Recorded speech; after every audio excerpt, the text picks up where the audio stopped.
এদেশে মহিলাদের কাছে 10টা টাকা থাকে না ভিক্ষা দেওয়ার জন্য। আপনি দেনই নেই কখনো, আপনি দেনই নেই কখনো। দেশের বহু মহিলার কাছে ভিক্ষা দেওয়ার জন্য 5টা টাকা থাকে না।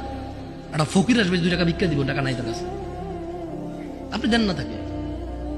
আর ওর বাপ মরে যাওয়ার আগে ইচ্ছে করে মেয়ে পেয়ে গেলে আরেক বেটার পোলা ভাগ পাবে, মেয়ের জামাই আর নাতিরে তো ভোগ করবে, এই ভয়ে বেঁচে থাকতে ছেলেদের নামে সব জমি লিখে দিয়ে গেছে। জালেম ওই মেয়েটাকে ফকির মিসকিন করে দিল। আর এর ভাই জমি যতক্ষণ আছে এটা ডাইকা ডাইকা খাওয়াবে, মাসে 2 মাসে ঈদে সান্দে জামা কাপড় সেমাই চিনি এগুলো দিয়ে থাকবে। কেন? জমি দিবে জন্য। এখন ওই বোন চিন্তা করে, আরে যদি আমি সম্পদ নিয়ে আসি, যা একে তো সে ডাবল পাইলো, আমি অর্ধেক পাইলাম, একটুকু যদি নিয়ে আসি, ছেলে মেয়ে স্বামী নিজের দরকারে, বলে যে অংশ আনলে ধ্বংস হয়। তুই অংশ নিয়ে ধ্বংস হস না, ও অংশ নিয়ে ধ্বংস হবে কেন রে? তোর বাপের অংশ তুই খাবি, তুই ধ্বংস হবি না। তোর বাপের অংশ তোর বোনে খাবে, সে তার বাপের অংশ খাবে, সেখানে ধ্বংস হবে।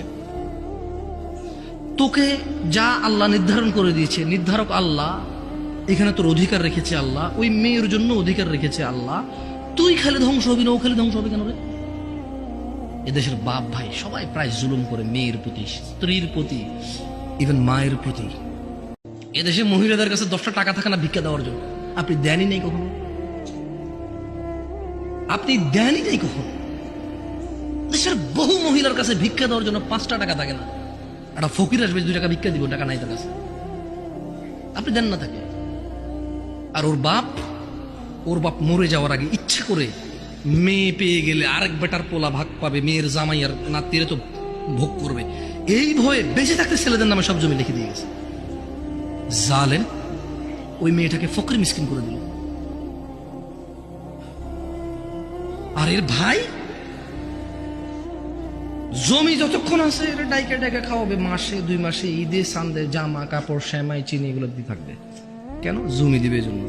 এখন ওই বোন চিন্তা করে, আরে যদি আমি সম্পদ নিয়ে আসি, যা একে তো সে ডাবল পাইলো, আমি অর্ধেক পাইলাম, একটুকু যদি নিয়ে আসি, ছেলে মেয়ে স্বামী নিজের দরকারে, বলে যে অংশ আনলে ধ্বংস হয়। তুই অংশ নিয়ে ধ্বংস হস না, ও অংশ নিয়ে ধ্বংস হবে কেন রে? তোর বাপের অংশ তুই খাবি, তুই ধ্বংস হবি না। তোর বাপের অংশ তোর বোনে খাবে, সে তার বাপের অংশ খাবে, সেখানে ধ্বংস হবে। তোকে যা আল্লাহ নির্ধারণ করে দিয়েছে, নির্ধারক আল্লাহ, এখানে তোর অধিকার রেখেছে আল্লাহ, ওই মেয়ের জন্য অধিকার রেখেছে আল্লাহ। তুই খালি ধ্বংস হবি না, ও খালি ধ্বংস হবে কেন রে? এদেশের বাপ ভাই সবাই প্রায় জুলুম করে মেয়ের প্রতি, স্ত্রীর প্রতি, ইভেন মায়ের প্রতি।